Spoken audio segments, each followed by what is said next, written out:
Mount Monadnock is 3,165 feet tall and keeps watch over the town of Jaffrey. Monadnock was shaped by glaciers 15,000 years ago. Glaciers covered most of North America. These huge ice sheets acted as bulldozers, grabbing huge boulders from the mountain and carrying them far away. This process, called plucking, left behind many ledges and cliffs. The glaciers smoothed the north side of the mountain. The south face is steep and crooked. Well, from what I know, the word Monadnock, I think, is an Indian term that means stands alone, because I think it's one mountain instead of being in a range that kind of stands alone because of the glacial activity. He's right. Monadnock does mean one who stands alone. Let me show you what I have seen happen here in Jaffrey while I've been around. The Abenaki Indians were the first people to see Monadnock. After the French and Indian War, white people settled in this area. In 1774, John Wentworth, John Rindge, and George Jaffrey bought a strip of land in southern New Hampshire from John Mason. In 1773, part of that land became Jaffrey in honor of George Jaffrey.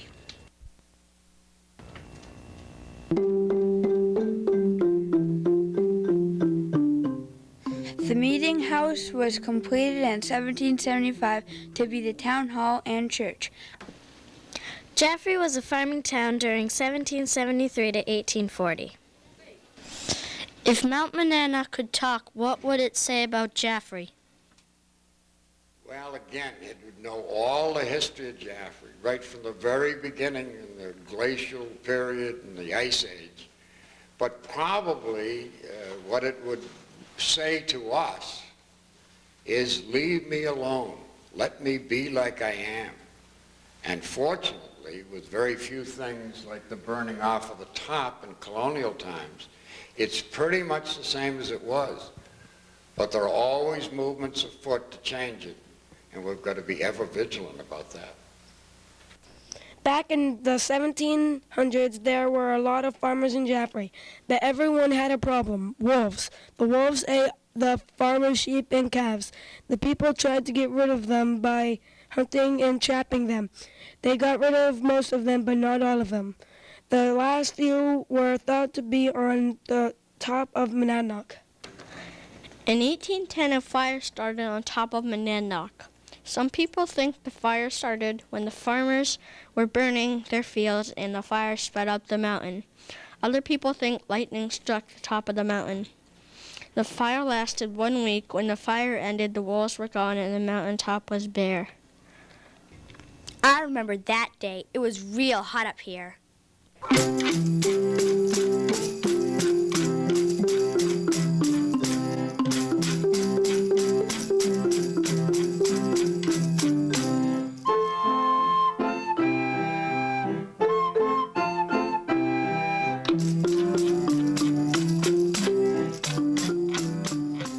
Since I've been here in Jaffrey, I've learned a lot about Amos Fortune, who was a man who lived here in Jaffrey, and the library has some of the papers Amos had and some of his possessions, mainly a compass. Amos Fortune was born in 1710 in Africa. His name was Atman, and he was a prince at the Atman Shai tribe. In 1725, Atman was captured by slave traders and brought to America and sold at a slave auction. He was bought by Caleb Copeland. The Copelands taught Amos to read and write. In 1769, Amos buys his freedom and becomes a tanner in Woburn, Mass. In 1779, Amos buys freedom for Violet and he marries her. In 1781, he moves to Jaffrey with Violet and her daughter Celindia and starts a tannery. Amos dies on November 17, 1801. In his will, he left money for the school and the church.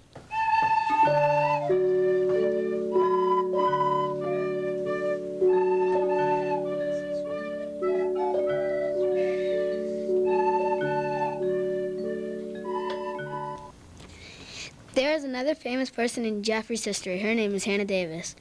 This is her house. It was built in 1850. I started making bandboxes in 1830 and sold them for 12 to 50 cents. I traveled to textile mills in Lowell, Massachusetts, and Manchester, New Hampshire to sell my boxes. Hannah's boxes were made of pine lined with newspaper and covered with wallpaper. The boxes were used as luggage or to store special items. Hannah Davis put a dated trade card on the inside cover of every bandbox. Hannah Davis wanted to be buried under a shade tree and face Mount Monadnock because she loved the mountain. She was born in 1784 and died in 1863 at the age of 79.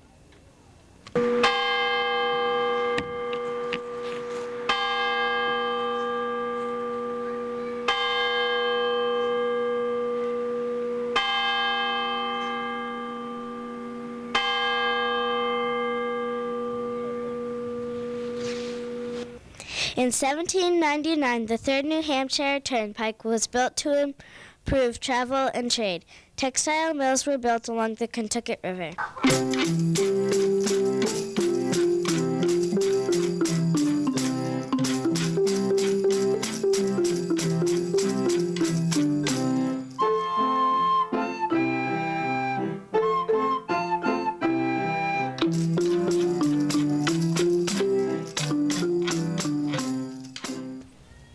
One-room schoolhouses were built as the town grew. I can tell you something about the history of Melville Academy. It became an academy. It opened its doors to students in 1833. And the children learned the basic things that you know, and they also studied Greek and Latin and music and penmanship.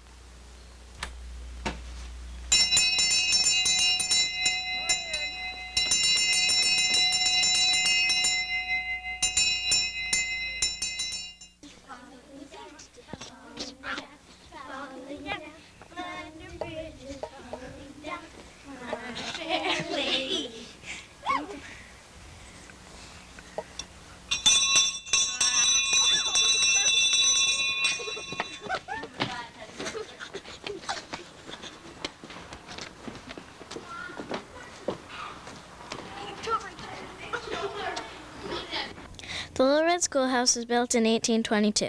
It was in District 11. There were 13 one-room schoolhouses in Jaffrey.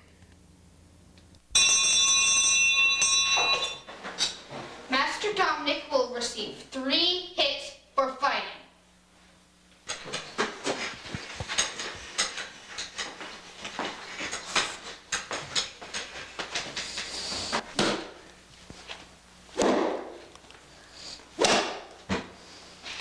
Master Dominic, you may now be seated.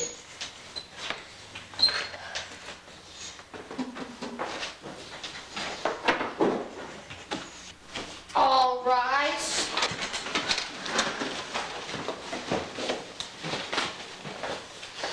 A rod will lift a bad boy. Beans and peas grow in pods. Sit down.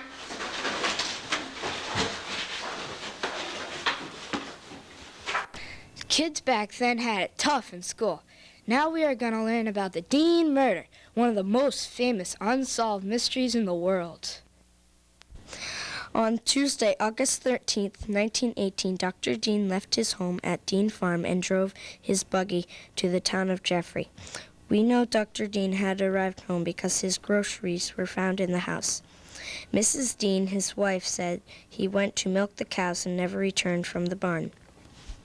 Mrs. Dean called the police and she said he was in deep water because he had left her alone.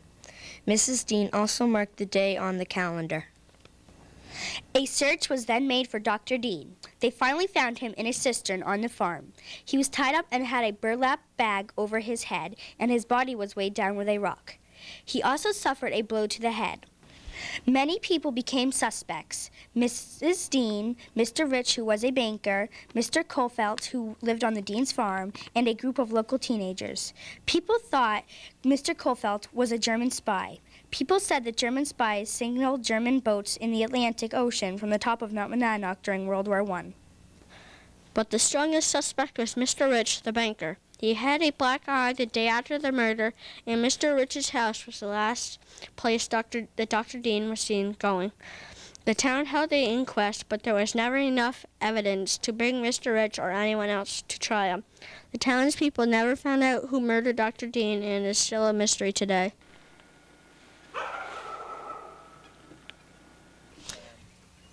My name is Jean Duchesne, and we have lived in this home for 43 years. This is a picture of the house when Dr. Dean lived in it. And the house in back of me is the way it looks today. The house was abandoned for many years. It was sort of a ghost house where children liked to come and dare each other to go through it. And during that time, a hurricane did a lot of damage to it, and the porches had to be removed. The barn, which is not shown in the photo, came down.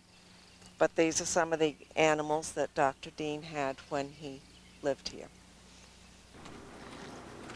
The only thing that comes to mind when I think of Mount Monadnock is why so many people might climb it. It's one of the most climbed mountains in the world. 9 students from Mr. Chapman's class climbed Monadnock in the middle of April this year. 4 adults went with us. We hiked up the White Dot Trail. This trail starts in the state park and goes up the south face of the mountain. It took us 2.5 hours to climb to the top. It is about 2 miles. While we were hiking, we met and talked to 4 people. None of them were from New Hampshire. People come from all over the country to climb Mount Monadnock. I actually live in Colorado, but I'm spending the year in Massachusetts, in Petersham, just a little ways away. Because both of us live in suburbia, and we don't see this often. Yeah, it's nice out here. It really is. Got to get out and experience America, you know? This is America out here. This is good stuff. Basically the same thing. I mean, you can see the difference when you come from out where we live up to here. It's really beautiful.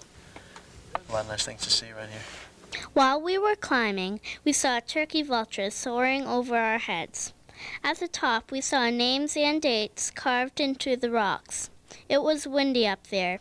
We could see for miles in all directions. On our way down, we met a man named Larry Davis. He set a goal for himself to climb the mountain every day for 1 year. Soon he will be starting his 7th year of climbing every day. There's a lot of reasons why I hike the mountain every day. It originally started as setting a goal for myself to see how many days in a row I can do it. The original goal was to do 365 days, 1 calendar year, to the top of this mountain. And now in 2 weeks I start year number 7. So I'm at 600% of my original goal. Well, if it wasn't for the fact that this mountain is in Jaffrey, Jaffrey wouldn't have much history. This mountain has attracted famous people and writers, and way back in the 1800s it started becoming a popular place, and now it has literally worked its way up to be the most climbed mountain in the world.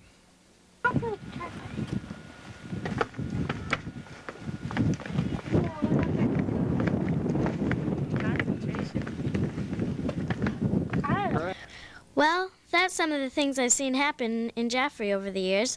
Hope you enjoyed the movie. Bye.